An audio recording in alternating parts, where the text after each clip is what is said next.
మాట అన్నట్టే పొగరబట్టిన మాటలు మీరు మాట్లాడవద్దు. చాలామంది మన పెద్దవాళ్ళు అంటారు, నీకు ఎంత పొగర్రా అని. అంటే మన మాటలలో పొగరుండిద్ది, మన మాటల్లో కఠినమైన మాటలు కదండి, కఠినమైన మాటలు పలికేవారుగా మనం ఉంటున్నామే తప్ప. అందుకంటే అహంకారాన్ని దేవుడు ఏం చేస్తున్నా తగ్గించడానికి సిద్ధంగా ఉన్నాడు. అహంకారులు ఉండకుడి, అహంకారులు నేను ఆజ్ఞ ఇచ్చుచున్నాను, కొమ్ము ఎత్తకుడి కదండి, కొమ్ము ఎత్తకుడి, పొగరబట్టిన మాటలు మాట్లాడకూడని భక్తిహీనులకు నేను ఆజ్ఞ ఇచ్చుచున్నాను అని చెప్తున్నాడు. 101వ కీర్తన 5వ వాక్యాన్ని చదివినప్పుడు కూడా ఆయన మాట్లాడుతూ ఉన్నాడు. 101వ కీర్తన 5వ వాక్యం. అమ్మ గట్టిగా ఒక్కళ్ళు చదవండి.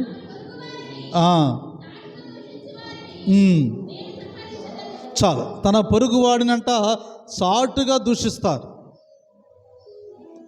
పైకి మాత్రము చాలా గొప్పగా కదండి దేవుని బిడ్డలుగా ఉంటామే తప్ప చాటుగా మనల్ని నిందిస్తారు, చాటుగా మన మీద అబద్ధ సాక్ష్యము పలుకుతూ ఉంటారు, చాటుగా మనం వెళ్ళిన తర్వాత మన గురించి చెప్పుకుంటుంటారు. వారిని నేను నాశనం చేస్తానని చెప్తున్నాడు దేవుడు. నేను అంటలే ఈ మాట, బైబిల్లో చెప్తుంది, మీరు చదవండి.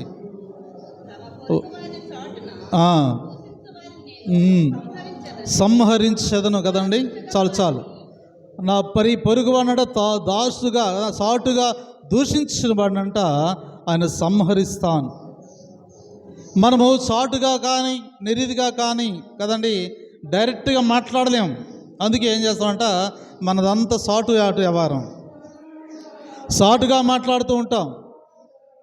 కానీ దేవుడు అంటున్నమాట అంటే ఎప్పుడైనా సరే యథార్థముగానే మాట్లాడాలి. మంచి అయినా చెడైనా నిర్మోకోటంగా మాట్లాడగలిగిన వాడు దేవుని దృష్టిలో నేరస్తుడు కానే కాడు. లోపల ఒకటి పెట్టుకుని పైకి ఒకటి మాట్లాడేటువంటి మనుషులు ఎక్కువైపోయారు. ఎందుకు ఈ మనుషులు ఎక్కువైపోవడానికి గల కారణం ఉంది. ఆ కారణం ఏంటంటే రాకడ దినాలు దగ్గరలో ఉన్నవి కనుక మనుషుల హృదయాలు మారిపోతున్నాయి, మనుషుల తలంపులు మారిపోతున్నాయి, మనుషులకు అసూయ అనేది పెరిగిపోతుంది, ద్వేషం అనేది పెరిగిపోతుంది, మనుషుల మధ్య మనుషులకు సమాధానము లేనటువంటి అసూయ వచ్చేస్తున్నది.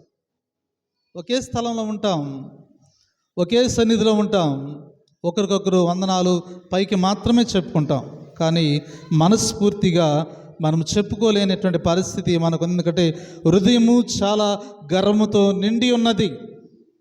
హృదయంలో ఆలోచన ఉన్నది, చెడ్డ ఆలోచనలు హృదయంలో ఉన్నప్పుడు నోటమ్మటే మంచి మాటలు రావు.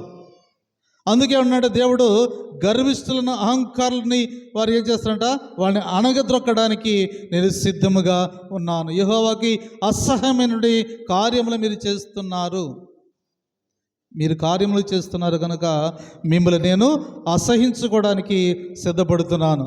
సామెతల గ్రంథము 6వ అధ్యాయం 16-17 వచనాలు చదువుకుందాం. సామెతల గ్రంథము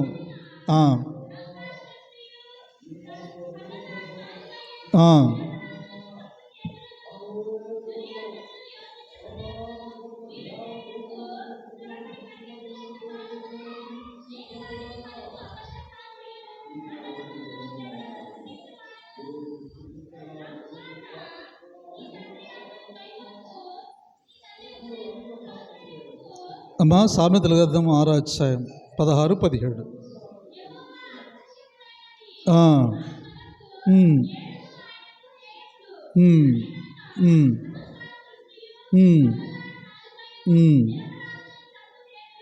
చాలు కదండి.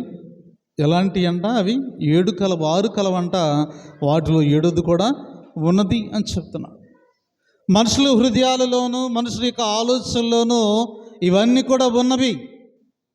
వీటిని తొలగించేటువంటి వారుగా ఎవరైనా ఉన్నారా అంటే మనము 2024 సంవత్సరాల క్రీస్తు ఈ లోకానికి వచ్చి 2024 సంవత్సరాల నుంచి బైబిల్ మన తరం వారు, ముందు తరం వారు, మన తర్వాత తరం వారు, మన తరం వారు, మన వచ్చే తరం వారు కూడా ఎన్ని వందల సంవత్సరాలు బైబిల్ విన్నా మారు మనసు రానే రాదు. ఎందుకంటే మన మనసులు దేవునికి దగ్గరగా లేనంత కాలము, మనుషుల మీద అసూయ కలిగినంత కాలం, మనుషుల మీద ద్వేషము కలిగినంత కాలము మనము దేవుని యొక్క వాక్యము ద్వారా మార్పు చెందం. ఎన్ని సంవత్సరాలు గడిచినా, ఎన్ని సంవత్సరాలు దేవుని సువార్త ప్రకటించినా, ఇప్పటికీ యేసుక్రీస్తు ప్రభువారు వచ్చి 2024 సంవత్సరాలు కాలం పట్టినా కానీ నిజముగా మనం క్రైస్తవులు మార్పు చెందేవారమైతే ప్రపంచం అన్ని దేశాలు కూడా క్రైస్తవ దేశాలుగా మారి, కానీ మార్పు రావడానికి గల కారణము, మార్పు రావడానికి కారణం ఉంది, మార్పు రావడానికి కూడా కారణం ఉంది. ఎందుకు మార్పు రావడం లేదు? ఎందుకు మనం మార్పు రావట్లంటే ఈ హృదయంలో అసూయ అనేది బలంగా ఉంది. ఈ హృదయంలో అసూయ ఉన్నంత కాలము మనిషికి మార్పు అనేది రాదు అని చెప్తున్నాడు కదండి. తల్లిదండ్రులకు బిడ్డల మీద అసూయ వచ్చేస్తుంది. ఒకప్పుడు తల్లిదండ్రులు బిడ్డల్ని బాగా ప్రేమించేవాడు, చూసేవాడు, దగ్గర తీసుకునేవాడు. బిడ్డల మీద అసూయ వచ్చేస్తుంది ఇప్పుడు కదండి. బిడ్డలకి తల్లిదండ్రుల మీద అసూయ వచ్చేస్తున్నది, ద్వేషము కలుగుతున్నది కదండి. ఇవన్నీ కూడా జరగడానికి గల కారణం ఏంటంటే దేవుని స్వార్థ ప్రకటించబడుతున్న కానీ సిద్ధపాటు లేనటువంటి హృదయాలుగా మనవన్నవి. దేవుని రాకడ దగ్గరగా ఉండడానికి ఇది రుజువు కదండి. ప్రేమలు చల్లారిపోతాయని ప్రకటన గ్రంథంలో చెప్పినట్లుగానే మన ప్రేమలన్నీ కూడా చల్లారిపోతున్నాయని చెప్తున్నాడు. అందుకే ఇట్టి గుణము నుంచి మనము తప్పించుకోవాలంటే అహంకారము అనేది మనల నుంచి తొలగించుకోవాలి. రెండోదిగా నెమ్మది కలిగిన మనస్సు కావాలి. నెమ్మది కలిగిన మనస్సు కావాలి.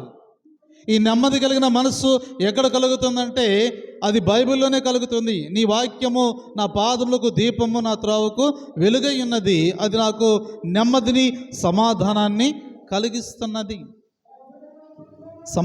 కలిగిస్తున్నది.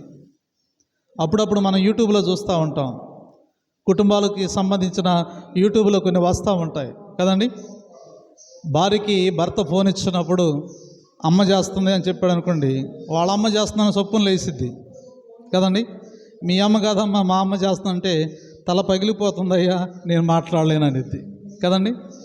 అంటే నీ అమ్మని నీ అమ్మగా చూస్తున్నావు, కానీ వాళ్ళ అమ్మని ఆ అమ్మగా చూడగలిగితే మన కుటుంబాలలో ఇంకా సమాధానము ఉంటుంది. అత్తని అమ్మగా చూడదు కదండి. అమ్మను మాత్రము ఎక్కడ చేస్తామంట, పెద్దోళ్ళు ఒక సామెత చెబుతూ ఉంటారు కదండి. మగవాడి తరపున, భర్త తరపున వచ్చేవాడి చెప్పులు ఎక్కడుంటాయండి? గుమ్మం బయట ఉంటాయి కదా. భార్య తరపున వచ్చేవాడి చెప్పులు లోపల ఉంటాయి, వాడు ఏదో కట్టి పెట్టినట్టుగా కదండి. భార్య తరపున వచ్చిన వాడిని మాత్రం చక్కని మంచి వాటిని ఆహార పదార్థాలు వండి పెట్టిద్ది, కానీ భర్త తరపున వచ్చిన వాడిని మాత్రం చూడదు. ఇలాంటి మనస్సు కలిగిన వారిని దేవుడు ఏం చెప్తుంటే, అహంకారము కలిగిన వారు మీరు, అహంకారము కలిగినటువంటి దృష్టిలో మీరు ఉన్నారు. దేవుని యొక్క సమాధానము మీలో ఉండదు. దేవుని యొక్క సమాధానం మీలో ఉండాలంటే సమానమైనటువంటి బాధ్యత కలిగిన వారమై మనం ఉండాలి. కుటుంబాలలోని సమాధానము లేనప్పుడు, కుటుంబాలలోని శాంతి లేనప్పుడు సంఘములో సమాధానము, శాంతి ఎలాగో కలుగుతున్నది? ఒక కుటుంబంలో ఉన్నటువంటి భార్య, భర్త, అత్త, మామ కదండి, బిడ్డల మధ్య సమాధానం లేకపోతే కదండి, అందరము రకరకాల మనస్తత్వం కలిగిన వారు ఒకే సంఘములో ఉంటే వారికి సమాధానం అనేది ఎలాగో కలుగుతున్నది? అందుకే అన్నాడు, పొగరబట్టిన మాటలు మీరు మాట్లాడవద్దు, మిమ్మల్ని మీరు తగ్గించుకోవాలి, అహంకారమైన మాటలు మీరు మాట్లాడుకోవద్దు, వినయము గల మనుషుల వలె మీరు ఘనత పొందాలి అని చెప్తున్నాడు. సామెతల గ్రంథం 29వ అధ్యాయము 23వ వచనాన్ని చదువుకుందాం.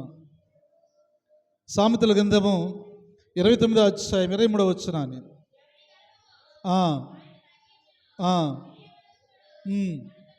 చాలు కదండి. యవనిని గర్వం అనంట తగ్గిస్తున్నది. దేవాలయంలోకి వచ్చేటప్పుడు మనం ఎలా ఉండాలంటే చిరునవ్వుతో దేవునికి కృతజ్ఞతాస్తులు చెల్లించాలి. ఏదో బాగొట్టుకుంటున్నామో, ఎక్కడో ఉన్నాము, ఎక్కడికి వస్తున్నామో తెలియని పరిస్థితుల్లో ముఖమంతా ఇంత లావును పెట్టుకుని మనం వస్తూ ఉంటాం కదండి. దేవుడు అంటున్న మాట ఏంటంటే, నీ మనస్సు పరిపూర్ణంగా ఉన్నప్పుడు నీ ఆలోచనలు పరిపూర్ణంగా ఉంటాయి, నీ స్వభావం పరిపూర్ణంగా ఉంటుంది. నీకంతా ఈ శరీరమునికి ఆనందాన్ని, అందాన్ని కలుగు చేస్తున్నది. మనస్సు ప్రశాంతంగా ఉంటే శరీరం ప్రశాంతంగా ఉంటుంది, శరీరం ప్రశాంతంగా ఉంటే కదండి మన ముఖ కళికలు కూడా ప్రశాంతంగానే ఉంటాయి. మన ఆలోచనలన్నీ ప్రశాంతంగా లేనప్పుడు మన శరీరం కూడా ప్రశాంతంగా ఉండదు. దేవుని వాక్యము బోధించే కొలది ఇసుకుదనము కలుగుతుందే తప్ప ఇంట్రెస్ట్ అనేది మనకు రాదు. అందుకే సిద్ధపాటు మనస్సు అనేది మనం కలిగి ఉండి దేవుని సన్నిధికి రావాలి అని చెప్తున్నాం. కాబట్టి దేవుని బిడ్డలారా, అందుకే ఇక్కడ సామెతల గ్రంథము 11వ అధ్యాయము 2వ వచనాన్ని చదువుకుందాం.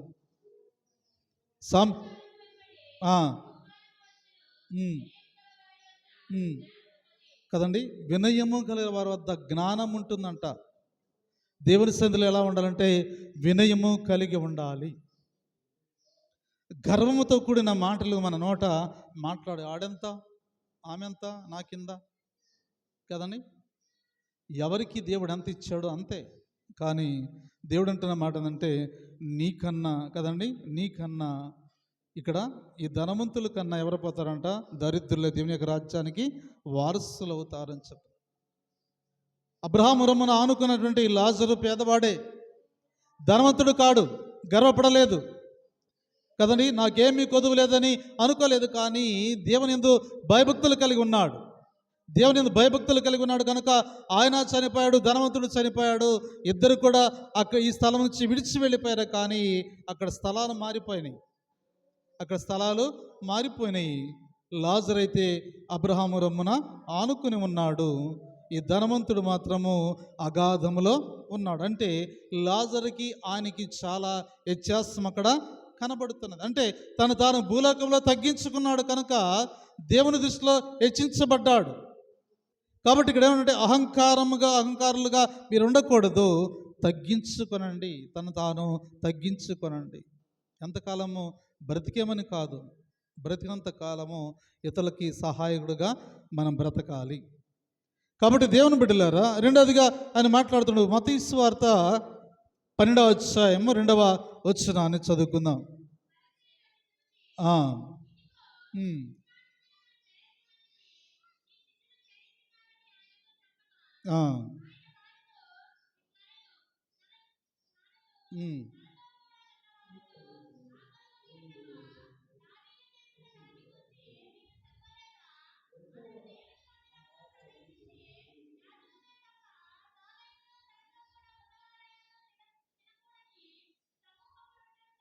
చాలు చూడండి, ఇక్కడ రెండవ విషయాన్ని మాట్లాడు. కపట హృదయములను తగ్గించును కదండి. కపట హృదయం కల వారిని ఏం చేయాలంట? తగ్గించుకోవాలంట. దేవుడు తగ్గిస్తాడని చెప్తున్నాడు. మోషే ధర్మశాస్త్రం ప్రకారము ఇక్కడ ఉన్నటువంటి వారిలో ఉన్నటువంటి వారంటే పరిచయులు, శాస్త్రులు. వీళ్ళు మోషే ధర్మశాస్త్రం తెలిసిన వారు. యేసుక్రీస్తు ప్రభువారు విశ్రాంతి దినముల తన శిష్యుల్ని వెంట పెట్టుకుని చేనుకు అడ్డం పడి వెళుతుంటే వారికి బాగా ఆకలి కొని ఉన్నారు. ఆకలి కొన్నప్పుడు ఏం చేస్తారండి? పంట చేల్లో పడి ఆహారాన్ని తింటున్నప్పుడు వారు అంటున్న మాట మనం చూస్తూ ఉంటాం కదా. ఆకలి కొని వెన్నులు త్రుంచి తినిసాగిరి, అది విశ్రాంతి దినము అంటున్నాడు కదండి. విశ్రాంతి దినమని అన్నం తినకుండా ఉన్నాం మనం. విశ్రాంతి దినమని భోజనం చేయకుండా పస్తులు ఉండలేదుగా. విశ్రాంతి దినాన భోజనం చేయకుండా ఎవరు ఉండటానికి వీలు లేదు. ఉపవాస దినం అంటే భోజనం చేయరు కానీ కదా. విశ్రాంతి దినము పరిశుద్ధమైనది. విశ్రాంతి దినము భోజనం చేయకూడదనేది ఎక్కడ వ్రాయబడలేదు. కాబట్టి ఇక్కడ ఏమంటున్నాడంటే ఆ కాలం ముందు యేసు విశ్రాంతి దినమున పంట చేలో పడి వెళుచుండగా తన శిష్యులు ఆకలి కొని వెన్నులు తుంచి తినిసాగిరి. పరిచయలు చూసి విశ్రాంతి దినము చేయకూడనది నీ శిష్యులు చేస్తున్నారని ఆయనకి చెప్పగా ఆయన వారితో ఇట్లైనను అని చెప్తున్నారు. యేసుక్రీస్తు ప్రభువాన్ని ప్రశ్నిస్తున్నారు కదండి. కపటమైన హృదయంతో ఉన్నటువంటి వారు యేసుక్రీస్తు ప్రభువాన్ని ప్రశ్నిస్తారు. విశ్రాంతి దినము మోషే ధర్మశాస్త్రం ప్రకారము ఏ పని కూడా చేయకూడదు. అలాంటిది భోజనం చేయటం ఏంటి? ఆకలి కొన్న వాడికి ఆహారం పెట్టడే కదా దేవుడు కోరుకున్నది. కానీ వీళ్ళు ఏమంటారంటే నీ శిష్యులు భోజనం చేస్తున్న ఆకలి మరి ఆ వెన్నులు తుంచుకుని తింటున్నారు కదా, ఇది మోషే ధర్మశాస్త్రం ప్రకారం నేరం కాదా అని అడుగుతున్నారు కదండి. నేరం కాదా అని అడుగుతుంటే ప్రభు వారితో మాట్లాడుతున్న మాట మనం చూస్తూ ఉంటాం కదండి. ఒకసారి ఆకలి కొని ఉండగా దావీదు చేసిన దాని గురించి మీరు చదవలేదా? ఆ, ఆ, ఉమ్, ఆ, చాలు కదండి. యాజకులు తప్ప సంబుకు రొట్టెలు ఎవరు కూడా తినకూడని రొట్టెలని ఎవరు తిన్నారండి? ఎవరు తిన్నారంట? దావీదుతో ఉన్న వారందరూ కూడా కలిసి తిన్నారు కదా. బలిపీఠం దగ్గర ఉన్న రొట్టెలు యాజకులు తప్ప మరి ఎవరు తినకూడదు, సమూహ రొట్టెలు. అలాంటి దావీదు రాజు అయి ఉన్నాడు, ఆయనతో పాటు ఉన్న వారందరూ ఆకలి కొని ఉన్నారు కనుక ఆహారాన్ని వారు తిన్నారని మీకు తెలియదా అంటున్నాడు. మీకు తెలియదా అంటే వీరు ఎలాంటి హృదయం కలిగిన, కపటమైన హృదయం కలిగిన వారుగా ఉన్నారని చెప్తున్నారు కదండి. హృదయాలు, రకరకాల హృదయాలు ఉంటాయి మనకి. మంచి హృదయము, మెత్తడి హృదయము, కపటమైన హృదయము కదండి. చాలా భయంకరమైన హృదయాలు మన మనస్సులోనే ఉన్నవి. అందుకే దేవుడు అన్నాడు, ఏ మనుషుడు నమ్మదగిన వాడు కాడు అనుకుంటుని అన్నాడు ఆయన కదా. నేనే చేశాను కానీ నేనే వారిని నమ్మలేకపోతున్నాను అన్నాడు. నమ్మనప్పుడు ఎందుకు చేశాడు మరి కదండి? ఎందుకు చేశాడు? ఆయన చేసిన ఉద్దేశం వేరుగా ఉంది, మనం బ్రతికిన ఉద్దేశము వేరుగా ఉన్నది. కాబట్టి దేవుని బిడ్డలారా, అందుకే ఇక్కడ ఏమంటున్నాడంటే ఆయన వినయముతో ఉన్నటువంటి వారితో ఆయన మాట్లాడుతూ, దావీదు రాజయ్యుండి కూడా అతనితో ఉన్న వారందరూ కూడా సమూహ రొట్టెలు తిన్ను, మరియు యాజకులు విశ్రాంతి దినం దేవాలయంలో విశ్రాంతి దినం ఉల్లంఘించి దోషులుగా ఉన్నారని మీరు ధర్మశాస్త్రమందు చదవలేదా? దేవాలయం కంటే గొప్పవాడు ఇక్కడ ఉన్నాడని మీతో చెప్పుచున్నాను. విశ్రాంతి దినానికి కర్త అయిన వాడే వారి మధ్యలో ఉన్నాడు. దేవాలయం కన్నా గొప్పవాడు వాళ్ళ దగ్గరే ఉన్నాడు. ఆయనే తినమని చెప్తున్నాడు కదండి. ఆయనే తినమని చెప్తున్నాడు. ఇంకా తినకూడదని ఎక్కడ రాస్తుంది? ధర్మశాస్త్రంలో ఎక్కడ రాస్తుంది అంటే, ధర్మశాస్త్రానికి కర్త అయినటువంటి దేవుడే వారి మధ్యలో ఉన్నాడు. విశ్రాంతి దినానికి అధికారైన దేవుడే వారి మధ్యలో ఉన్నాడు. ఇంక వాళ్ళకి పస్తులు ఎందుకు? వాళ్ళకు ఉపవాసం ఉండాల్సిన పని లేదు కదండి. పెండ్లి కుమారుడు వారితో ఉన్నప్పుడు పెండ్లి విందు చేయాలి తప్ప, పెండ్లి కుమారుడు లేనప్పుడు వారేం చేయాలట? ఉపవాసం ఉండి ప్రార్థన చేయాలి. కానీ పెండ్లి కుమారుడే స్వయముగా వాళ్ళ దగ్గర ఉన్నప్పుడు ఇంకా వాడు ఉపవాసం ఉండాల్సిన పని లేనే లేదు అని చెప్తున్నాను. ఇది నేరం ఎలా అవుతుంది కదండి? ఆకలి కొని వాడికి ఆహారం పెడతాము నేరమని ఎలా అవుతుంది? మోషే ధర్మశాస్త్ర ప్రకారము నేరం ఎలా అవుతుంది అని ప్రభువే వారిని అడగడానికి ప్రయత్నము చేశారు. కాబట్టి క్రీస్తునందు ప్రియుని, అంతే మత్తయి సువార్త 15వ అధ్యాయం 6-7 వచనాలు చదువుకుందాం. మత్తయి సువార్త 15వ అధ్యాయం. అమ్మ ఒక్కడ చదవమ్మ.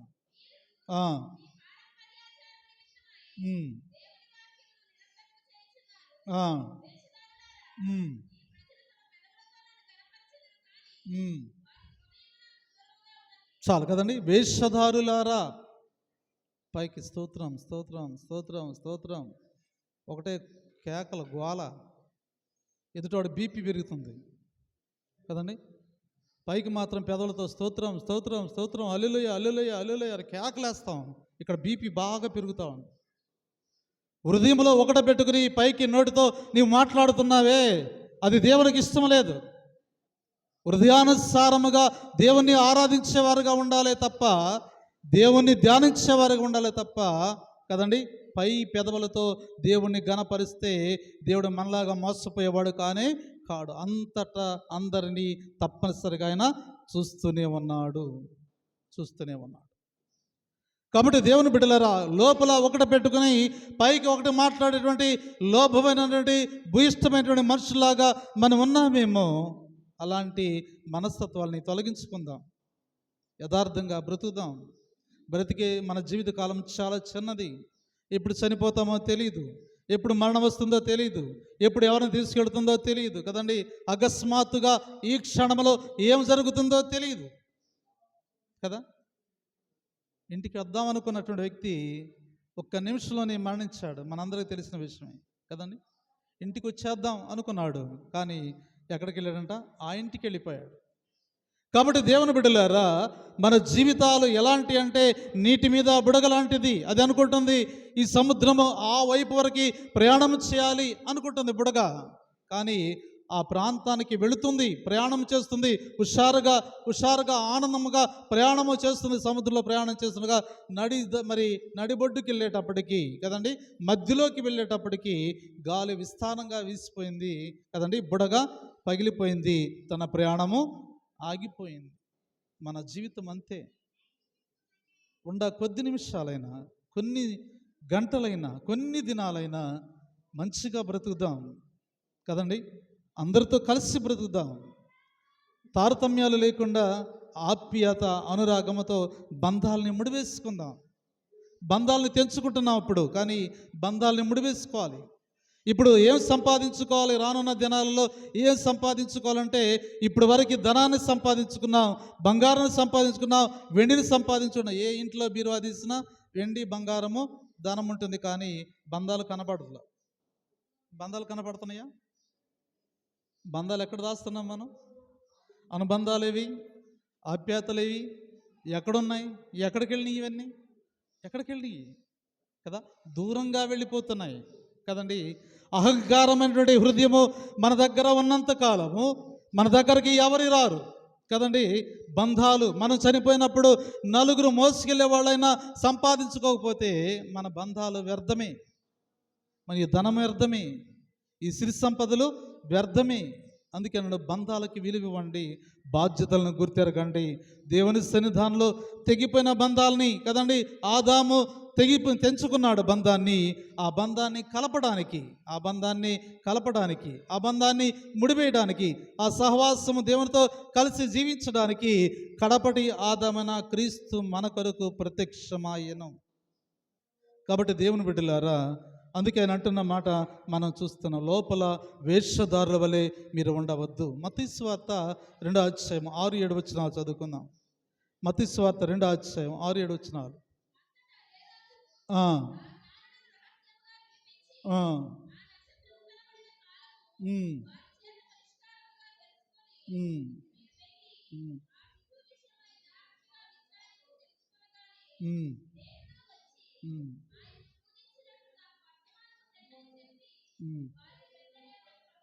చాలు చూడండి, ఏరోదు ఎంత కపటమైన హృదయం కలిగిన వాడు. వారు ఏరోదు రాజు దగ్గరకు వచ్చినప్పుడు ఆయన అంటున్నాడు, మీరు వెళ్ళండి, అక్కడికి వెళ్ళండి. అసలు ఎక్కడ జన్మించాడో ఏరోదుకు తెలియదు. కానీ ఈ జ్ఞానులు వచ్చినప్పుడు అన్నారు, మీరు అక్కడికి వెళ్ళి ఆ బాలుని దర్శించి మరలా నా దగ్గరకు వచ్చి చెప్పు, నేను కూడా వెళ్ళి దర్శిస్తా, పూజిస్తా అంటున్నాడు. పూజించడానికి కాదు, ఆయన సంహరించడానికి.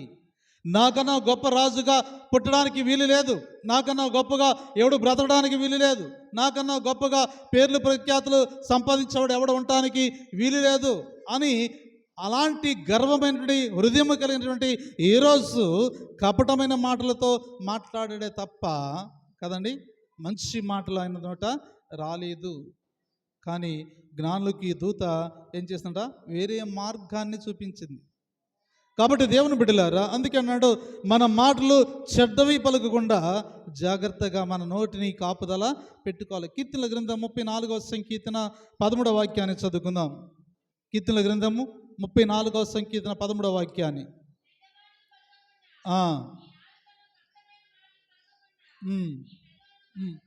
చాలు కదండి. ఏమంటున్నాడు, చెడ్డ మాటలు పలకకుండా నీ నాలుకను, కపటమైన మాటలు పలకకుండా నీ పెదవులను కాసుకొనము. హేరోదు లాంటి కపటమైన మనస్సు కలిగి ఉన్నావేమో కదండి, కపటమైన మనస్సుతో కలిగి ఉన్నావు, నోటితో మాట్లాడుతూ అందరితో ఎక్కిరించేవారుగా ఉన్నావేమో. ఒకసారి పరిశీలన చేసుకుందాం.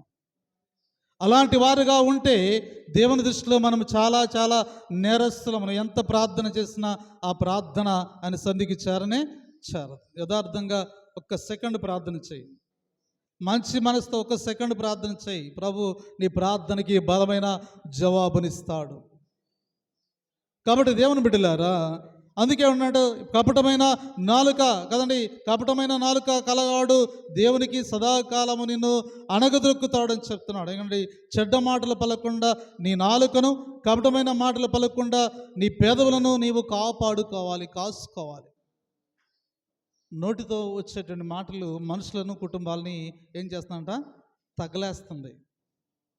ఒక దెబ్బ కొట్టినా అది మర్చిపోతాం, కానీ నోటితో అనేటువంటి ప్రతి మాట మన జీవితకాలం అంతయు అది జ్ఞాపకం ఉంటూనే ఉంటుంది.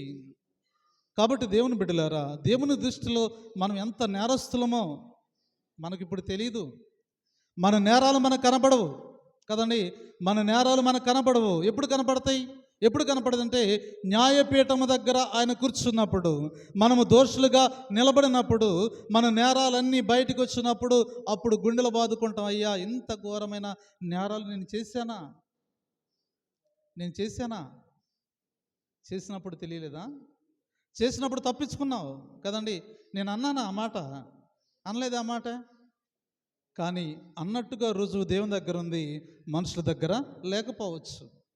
అందుకే దేవుని యొక్క వాక్యం ఉంది, అని అన్నది, చెడ్డ మాటలు పలకకుండా నీ నాలుకను, కపటమైన మాటలు పలకకుండా నీ పెదవులను కాసుకొనము. కీర్తనల గ్రంథం 54వ కీర్తన 4-5 వాక్యాలు చదువుకుందాం. ఆ ఆ ఆ చాలు కదండి. నా శత్రులు చేయు కీడు ఎవరి మీదకి రప్పిస్తాడు? ఆయనే వారి మీదకి రప్పిస్తాడు. ఆయన న్యాయవాది, ఆయన తరకవాది, మన పక్షాన మరి వ్యాధించువాడు కదండి, వాదన చేయువాడు, న్యాయము తీర్చువాడు ఆయనే. కాబట్టి దేవుని బిడ్డలారా, అందుకే అన్నాడు, కపటమైన నాలుక కలవాడు దేవుడు సదాకాలం నిన్ను అణగగొట్టాడు, నిన్ను పట్టుకుని ఆయన నీ గుడారం నుంచి నిన్ను పెళ్ళగిస్తాడని చెప్తున్నాడు. నీ గుడారం నుంచి నిన్ను పెళ్ళగిచ్చేస్తాడు, ఉంచడు నిన్ను కదండి. అహంకారమైన దృష్టి, గర్వమైన మాటలు కదండి, నోటితో మాట్లాడే మాటలు అతి జాగ్రత్తగా మనము మాట్లాడాలి. ప్రతి మాటకు తీర్పు అనేది తప్పనిసరిగా ఉన్నది. ఆ తీర్పుకు మనం తప్పనిసరిగా లోనైన వారుగా ఉంటాం కదా. మనం ఎవరు నమ్ముతామండి? మన కుటుంబాన్ని మనమే నమ్మం కదండి. మన భర్తను మనం నమ్మలేకపోతున్నాం, మన భార్యను మనం నమ్మలేకపోతున్నాం, మన కోడలు అత్తని నమ్మలేకపోతుంది, అత్త కోడల్ని నమ్మలేకపోతుంది. కానీ ఇతరుల మాటలు బాగా నమ్ముతాం కదండి. ఇతరుల మాటలు నమ్మి కోడలను దూరం పెడతాం, ఇతరుల మాటలు నమ్మి కోడల మీద గుసగుసలాడుతాం, ఇతరుల మాట నమ్మి అత్త మీద గుసగుసలాడుతాం తప్ప ఇతరులకి ఇచ్చినటువంటి ఇంట్రెస్ట్ నీ కుటుంబానికి ఇవ్వలేకపోతున్నావు. ఇతరులు చెప్పిన మాటలు విని కదండి నీ కుటుంబాన్ని నీవే పాడు చేసుకుంటున్నావు తప్ప ఇతరుల మాటలు నువ్వు ఎప్పుడు వినకూడదు కదండి. నిన్నును నీ కుటుంబాన్ని రక్షించడానికి ప్రభు ఉన్నాడు కదండి. మీలో సమాధానము లేనప్పుడు ప్రభుని అడగండి, అయ్యా నా కోడలికి నాకు, నా బిడ్డకి నా భర్తకి నాకు సమాధానం లేదయ్యా అని దేవునితో అడుగు. దేవుడు సమాధానం ఇస్తాడు. మనుషుల దగ్గర పోయి బోరున ఏడ్చడానికి సమాధానం రాదు. వాళ్ళు ఇంక నిన్ను ఏడిపిస్తారు కదండి. నీ కుటుంబాన్ని ఏం చేస్తారంట, ఏం చేస్తాడంట, 70mm సినిమా మీద వేస్తాడు. అలాంటి పరిస్థితి మనకు రాకూడదు అంటే క్రైస్తవురాలుగా రక్షించబడిన కుటుంబంగా నీ ఉన్నప్పుడు, నీకు శ్రమ కలిగినప్పుడు, బాధ కలిగినప్పుడు, ఇబ్బంది కలిగినప్పుడు, శోధన కలిగినప్పుడు, సమాధానం లేనప్పుడు ప్రభు దగ్గరికి రా, ప్రభుని అడుగు, సమాధానపడు. ప్రభువా, అదిగో నాయన, తెలిసి తెలియక నేను ఏదో నీ బిడ్డలు ఎవరైనా మరి కోపంగాను సమాధానం లేకుండా మాట్లాడానేమో, నన్ను క్షమించయ్యా, నేను వారితో సమాధాన పడతాను. అలా సమాధానం పడినప్పుడు నీ కుటుంబం సమాధానంగా ఉంటుందని చెప్తున్నాడు. కాబట్టి దేవుని బిడ్డలారా, ఒకప్పుడైతే తీర్పు ఆలస్యం అవుతుంది, కానీ ఇప్పుడు తీర్పు ఆలస్యం కాదు, అది వెంటనే జరిగిపోతుంది కదండి. అది వెంటనే జరిగిపోతుంది. జరిగినది మనకు తెలుసుకోలేకపోతున్నాం. ఈ విపత్తు ఎందుకు జరుగుతుంది, ఎవరి ద్వారా జరిగింది, ఎందుకు జరిగింది, ఈ లోపం ఎలా జరిగింది అని ఆలోచించకముందే అది జరిగిపోతుంది. ఆ జరిగిపోకుండా ఉండడానికే దేవుని సన్నిధికి మనము రావాలి, ప్రార్థన చేయాలి అంటున్నాడు. కపటమైన నాలుక కలవాడా, దేవుడు సదాకాలం నిన్ను అణగద్రొక్కుతాడు కదండి. నిన్ను పట్టుకుని ఆయన నీ గుడారములో నుంచి నిన్నేం చేస్తాడా, పెళ్ళగించేస్తాడు, తీసివేస్తాడు. నీ ఇంట్లో నుంచి నిన్ను తీసివేస్తాడు. కాబట్టి దేవుని బిడ్డలారా, మనం ఎలా ఉండాలంటే, ఎలాంటి వారు ఉండాలంటే, కపటమైన హృదయముగా మనం ఉండకూడదు. మంచి హృదయముగా కపటం లేని వారుగా మనం ఉండాలి. చాలామంది మనం అనుకుంటూ ఉంటాం, వాడికి కపటం ఉండదురా, కపటం లేకుండా మాట్లాడతాడు, ఉన్నది ఉన్నట్టుగానే మాట్లాడతాడు, దాచుకోడు, ఏమి మనసులో దాచుకోడు. అలాంటి వారు దేవునికి చాలా చాలా ఇష్టలు.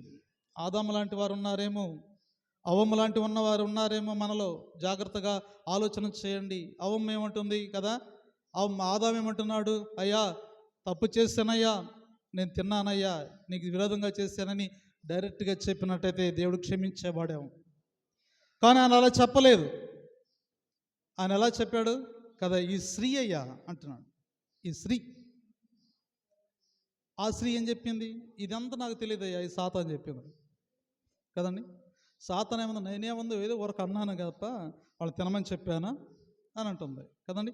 ఒకరిపై ఒకరు నేపం, ఒక తప్పుని కప్పిపుచ్చుకోవడానికి మరొక తప్పును కప్పించుకోవడానికి ఇంకొక తప్పు, అలాగా 100 తప్పులు చేస్తున్నాం. అలాంటి పరిస్థితి క్రైస్తవుడిగా మనకు రాకూడదు. ఒకవేళ వచ్చిన రహస్యమందు దేవుని సన్నిధానంలో మీరు ఒప్పుకొనండి, పశ్చాత్తాపడండి. ప్రభా, ఇక నుంచి దాని జోలికి మేము వెళ్ళమయ్యా అని పశ్చాత్తాపడిన దినాన దేవుడు మనల్ని క్షమిస్తాడేమో, ఆయన కనికరపడతాడేమో, మన మీద జాలి పడతాడేమో. దాని కొరకు మనం ప్రార్థించేవారుగా ఉండాలని చెప్పి మూడోదిగా ఆయన మాట్లాడుతున్నాడు. అపోస్తలుడైన పౌలు హెబ్రీయులకు రాసిన పత్రిక 4వ అధ్యాయము 11వ వచనం 3వ పాయింట్ అంటున్నాడు, అవిధేయత వలన పడిపోయారు, తగ్గింపబడ్డారు. చదవమ్మా అమ్మ 11వ వచనం.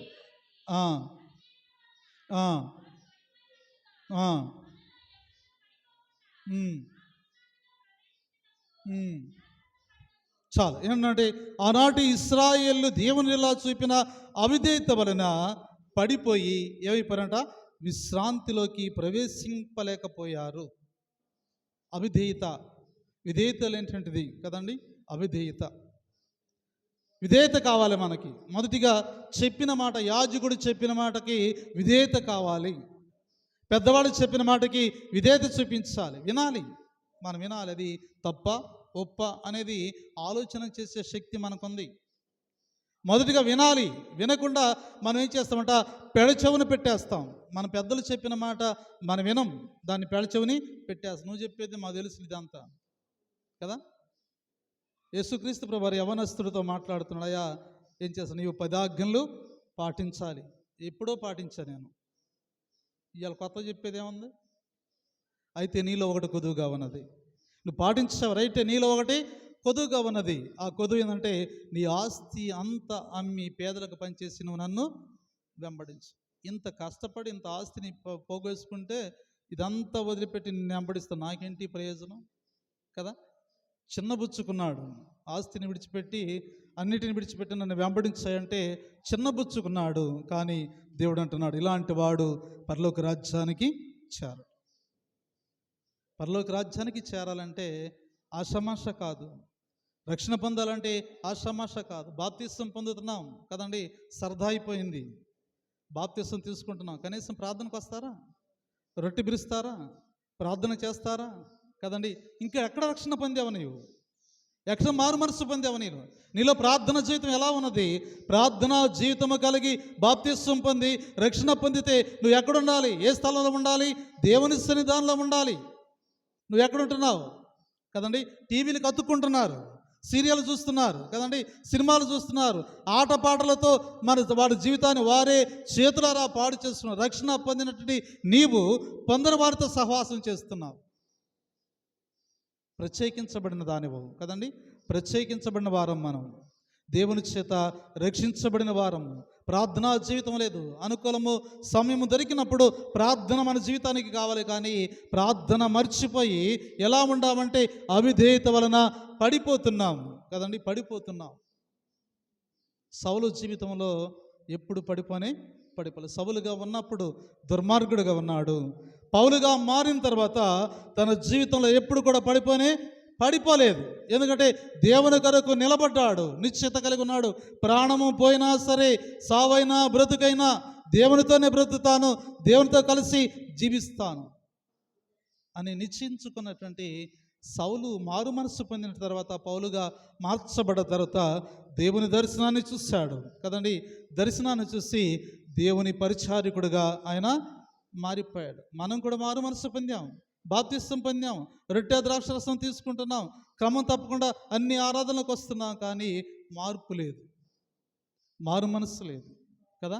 మార్పు లేని వాళ్ళకి, మారు మనసు లేని వాళ్ళకి కదండి, ఒకే ఒక విధంగా ఉన్నది కదా. అందుకే అన్నాడు, గురుగులను గోధుమలను పెరగనివ్వు, గురుములను గోధుమలను పెరగనివ్వు కోతకాలమందు కదండి. ఒకడు వచ్చి అంటున్నాడు, అయ్యా గురుగులు గోధుమలు పెరుగుతున్నాయి అంటే, పెరగని అయ్యా, పెరగని, కోతకాలం ఉంది, అప్పుడు కోసి వేరు చేస్తాలి అంటున్నాడు కదా. ఇప్పుడు మీరు పెరగండి కదండి. పెరిగినప్పుడు అంట ఆయన ఈ కొడలు పెట్టి కోసే దినం రాబోతున్నది కదండి. ఆయన కోసి కదండి గోధుమలను కొట్టులో వేస్తాడు, గురుగుల్ని అగ్నిలో కాల్చివేయడానికి సిద్ధంగా ఉన్నాడు. దేవుని బిడ్డలారా, ఆషామాష కాదు దేవుని వాక్యం అంటే. మారు మనసు అంటే ఆషామాష కాదు.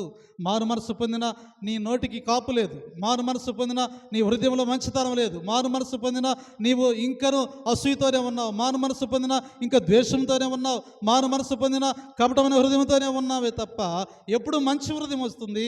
ఎప్పుడు మారు మనసు పొందుతావు? ఎప్పుడు పరిపూర్ణముగా నేను దేవుని బిడ్డని అని ధైర్యముగా గుడి మీద చేసుకుని చెప్పగలుగుతావు? ఆ చెప్పే మనసు మనకు ఎప్పుడు వచ్చింది? ఆ వచ్చే మనస్సు రావాలని ప్రార్థన చేద్దాం. అందుకే అన్నాడు దేవుడు మాట్లాడు, అవిధేయత వలన మీరు పడిపోతున్నారు. మారు మనసు పొందారు, బాప్తిస్వం పొందారు, రక్షణ పొందారు, పడిపోయారు కదండి. మరలా తిరిగి లేపబడాలంటే అవిధేయతను విడిచిపెట్టి విధేయుడిగా నీవు మార్చబడాలి. మార్చబడినప్పుడు ఆయన అంటున్నాడు, దేవుని ఉగ్రత నుంచి కదండి నిన్ను తప్పిస్తాడు. దేవుడు ఉగ్రత నుంచి తప్పిస్తాడు. అంటే మనము ఎప్పుడు చనిపోతాము, ఎలా చనిపోతామంటే గట్టిగా ఒక స్వరము ఆకాశం నుంచి వినబడితే చనిపోతాం మనం. అర్ధరాత్రి పూట గట్టిగా ఒక స్వరము, గట్టి స్వరము వినబడిందంటే మనం పడకల మీద ఉండగానే చనిపోతాం కదండి. అంత భయంకరమైన శబ్ద ధ్వని రాబోతున్నది దేవుని రాకడలో. మీరు ప్రార్థన గ్రంథం చదివితే మీకు భయం కలిగిద్ది అన్నమాట కదండి. ప్రార్థన గ్రంథం చదివితే భయం కలిగిద్ది. మీరేందో మీ దగ్గర ఉన్న బైబిల్ని ఆషామాషగా చూస్తున్నారేమో, కానీ ఆ బైబిల్ మీకు బుద్ధి చెప్పిద్ది, ఆ బైబిల్ మిమ్మల్ని స్వస్థపరిచింది, ఆ బైబిలే మంచి మార్గం నడిపిస్తున్నది, ఆ బైబిలే రక్షించింది, ఆ బైబిలే మార్గాన్ని చూపిస్తున్నది, ఆ బైబిలే మరణం నుంచి మిమ్మల్ని తప్పిస్తున్నది, ఆ బైబిలే మీకు శిక్ష పడటానికి సిద్ధంగా ఉన్నది. కాబట్టి దేవుని బిడ్డలారా, అందుకే దేవుడు అంటున్నాడు, చక్కని అవకాశాన్ని మనకిచ్చాడు. అవకాశాన్ని మనం సద్వినియోగం చేసుకోకపోతే, మనము అవిధేయులుగా మారితే విధేయత అనేది మనకుండానే ఉండదు అని చెప్తున్నాను. అందుకని నువ్వు హెచ్చించబడ్డావా లేక తగ్గించబడ్డావా? మనం హెచ్చించబడ్డామా తగ్గించబడ్డామా? ఏమ్మా? హెచ్చించబడ్డాం, కానీ దేవుని దృష్టిలో తగ్గించబడ్డాం. కానీ ఇప్పుడు మనం తగ్గించుకుంటే దేవుని దృష్టిలో హెచ్చించబడతాం. ఆయన రాజ్యానికి మనం వారసులుగా ఉంటాం. నీవు నేను మనం అందరము కూడా కదా హెచ్చించుకుంటున్నాం. హెచ్చించుకోవద్దు కదండి, తగ్గించుకున్నాం. తగ్గించుకున్నప్పుడు మాత్రమే మనం దేవుని దృష్టిలో తను తాను తగ్గించుకున్నవాడు హెచ్చించబడతాడు కదండి. హెచ్చించుకుని గర్వంతో మాట్లాడి అహంకారమైన హృదయం కలిగి కపటమైన హృదయం కలిగి ఎంతకాలం బ్రతుకుతామండి? చెడ్డవాడు ఎక్కువ కాలమే బ్రతుకుతాడు. దేవుడు సమయం ఇచ్చాడు అతనికి, మంచివాడు వెంటనే సరిపోతాడు. చెడ్డవాడికి సమయం ఎందుకు ఇచ్చాడంటే, చివరిలోనైనా వాడు ప్రభువా నన్ను క్షమించు నాయనా అని ఒక్క మాటన్న అంటాడేమోనని వాడికి సమయాన్ని దేవుడు ఇచ్చాడు. ఆ సమయాన్ని కూడా వాడు పాడు చేసుకుంటే ఇంకేమైపోయాడా? ధనవంతుడాగా నరకంలోనే ఉండిపోతాడు. కాబట్టి అలాంటి పరిస్థితి కాకుండా మనము దేవునితో జాగ్రత్త కలిగి. మేము నిన్న గుంటూరు నుంచి వస్తుంటే నాతో సుధాకర్ ఒక మాట అంటున్నాడు. ఒక మంట వేస్తున్నారు అక్కడ, ఆ డ్రంప్ యార్డు నిప్పు పెట్టారు. మేము బండి పక్కకి వెళ్తుంది, బాగా సెక వస్తుంది. సుధా భలే సెక వస్తుంది అన్న. ఈ సెక్క ఏంటంటే మరి ఆయన బాగా కాలుస్తాడని చెబుతున్నారు కదా అంటున్నాడు ఆయన కదా. ఈ సెకే తట్టుకోలేకపోతే మరి అక్కడ ఎలా ఉంటావు? అక్కడ నన్ను ఏడుపులేనయ్యా అంటున్నా కదా. ఇంతకన్నా రెట్టింపు అగ్నితో కాల్చబడతాం. ఈ కొద్ది సెకకే అబ్బో అంటున్నాం మనము. మరి అక్కడ భయంకరమైన సెక ఉంది కదండి. భయంకరమైనటువంటి కొలిమంది మన కొరకు ఆయన కొలిమి కాల్చబడుతున్నది. అక్కడ పరిస్థితి ఏంటంటే ప్రతి దినము చనిపోవటమే. అలాంటి దినాలు మనకొద్దు. ఒక్క దినమైన దేవునిలో గడుపుదాం. ఒక్క క్షణమైన దేవునితో సంతోషంగా ఉందాం. ఒక్క క్షణమైన నీ ఆశీర్వాదాలు నాకు కావాలయని రెండు చేతులు చాపి ఆయన అడగండి, ఆయన ఇస్తాడు మనకి కదండి. ఆయన ఇవ్వనివాడు కాడు, ఆయన ఇస్తాడు. నీ తల్లిదండ్రులు నీకు ఇవ్వకపోవచ్చు, కానీ పరమ తండ్రి అయిన దేవుడు మనకి ఇవ్వడానికి సిద్ధం కావాలి. అందుకే నీవు హెచ్చించబడ్డావా, తగ్గించబడ్డావంటే మనం హెచ్చించబడ్డాం, కానీ హెచ్చించబడద్దు, తగ్గించుకుందాం. తాను తగ్గించుకున్నప్పుడే దేవుని దృష్టిలో హెచ్చించేవాడు. యేసుక్రీస్తు ప్రభువు తాను తగ్గించుకున్నాడు కదండి. ఎందుకు పనికిరాని యొక్క శిష్యులు పాదాలు కడిగాడంటే ఎంత తగ్గించుకున్నాడు ఒకసారి ఆలోచన చేయాలి. మనం అలా కడుగుతామా కదండి? యాజకుల పాదాలు పట్టుకోగలుగుతామా? ఏంది ఆయన పాదాలు మనం పట్టుకునేది? మనం వేసే సందాలతో బతికేవాడు ఆయన పాదాలు మనం పట్టుకునేది కదా అనేటువంటి వారం లేమా? ఉన్నాం. కానీ ప్రభు అలాగూ ఆలోచన చేయలేదు కదా. తాను మాదిరికరముగా ఉన్నాడు, మాదిరిని చూపించాడు. మీరు కూడా మాదిరిగా జీవించండి. మాదిరిగా ఉన్నటువంటి జీవితాలు దేవుని దృష్టిలో గొప్పవి కదండి, ఉన్నతమైన స్థితిలోకి ఉంటాయి. మనం ఈ పరిస్థితి ఎంతకాలం ఉంటాం? 70 సంవత్సరాలు, 80 సంవత్సరాలు బాగా బతికితే మోషలాగా 120 సంవత్సరాలు బ్రతుకుతామేమో పుణ్యం చేస్తే. అయినా చనిపోవాలి. కానీ చనిపోయినప్పుడు మనం ఎక్కడికి వెళతాం? ఎక్కడికి వెళతాం? ప్రభు దగ్గరికి నేను వెళ్ళగలుగుతాను అని ధైర్యంగా మనము గుండె మీద చేసుకుని చెప్పగలుగుతామా? చెప్పలేము. ఎందుకంటే మనుషులం, బలహీనం. మనం ఏదో ఒక పొరపాటు మనలో ఉంది, ఆ పొరపాటుని సరిదిద్దుకోలేకపోతున్నాం. పొరపాట్లు చేస్తున్నాం కానీ కప్పిపుచ్చుకుంటున్నాం, కానీ దాన్ని సరిదిద్దుకోవాలి. ఈ పొరపాటు నా వల్ల జరిగింది, నేను దాన్ని సరిచేసుకుంటున్నాను, ఇంక నుంచి దాని జోలికి నేను వెళ్ళను అని తీర్మానం చేసుకుంటే దేవుడు గొప్పగా మనల్ని ఆశీర్వదిస్తాడు. కాబట్టి నేను అందరం కూడా 3 విషయాలు చెప్పాను. మొదటిది ఏంటంటే, నువ్వు హెచ్చించబడ్డావా, తగ్గించబడ్డావా? మొదటిది అహంకారముగా ఉండవద్దు, అహంకారులు తగ్గించబడతారు. రెండోదిగా కపట హృదయము కలిగిన వారు తగ్గించబడతారు. మూడోదిగా అవిధేయత వలన మీరు పడిపోయారు, అనగా తగ్గించబడ్డారు. మనం తగ్గించుకోకూడదు కదండి. దేవుని దృష్టిలో మనము హెచ్చించబడాలంటే ఈ లోకంలో మనము తగ్గించుకోవాలి. తగ్గించుకున్నప్పుడు కదండి మనకు అన్నీ తెలుసు, కానీ పెద్దవాళ్ళ ముందు అయ్యా నాకేం తెలియదయ్యా, వాళ్ళ మాటలు వినడానికి ప్రయత్నం చేయాలి. వాళ్ళు ఏం చెప్తున్నారో మనం వినాలి. వాళ్ళు చెప్పకముందే మన నోట ఏమొస్తుంది? చెప్పేలా పోవయ్యో, నువ్వు చెప్పేదేంటి, నీది నువ్వు చూసుకో అనే పరిస్థితికి వచ్చాము. విధేయత లేదు, అవిధేయులుగా మారిపోయామేమో. ప్రతి మాట వ్యర్థముగా ఉండకూడదు, ప్రతి మాట చులకనగా తీసేయకూడదు, ప్రతి మాట వినాలి. విన్న తర్వాత జ్ఞానముతో కూడిన మాటలు వారితో మాట్లాడాలి. ఇది దేవుడు చెప్తున్నటువంటి మాట. నేను మనమందరం కూడా విధేయత కలిగిద్దాం. అవిధేయులుగా మారవద్దు, గర్విష్ఠులుగా మారవద్దు కదండి, అహంకారులుగా మారవద్దు. దేవుని దృష్టిలో తగ్గించుకున్నప్పుడు ఆయన మనల్ని హెచ్చిస్తాడు. ఇప్పటి వరకు మనము హెచ్చించుకున్నాం, ఇక నుంచి హెచ్చించుకోకుండా మనమే తగ్గించుకుని దేవునికి ఇష్టమైన బిడ్డలుగా బ్రతకడానికి ప్రయత్నం చేద్దాం. అలా చేయడానికి పరిశుద్ధాత్మ దేవుడు సహాయం చేసి నడిపింపచేయునుగాక. సమస్త జ్ఞానం ఇచ్చిన దేవుని సమాధానము యేసుక్రీస్తు వలన మీ హృదయములకు, మీ తలంపులకు కావలి ఉండునుగాక.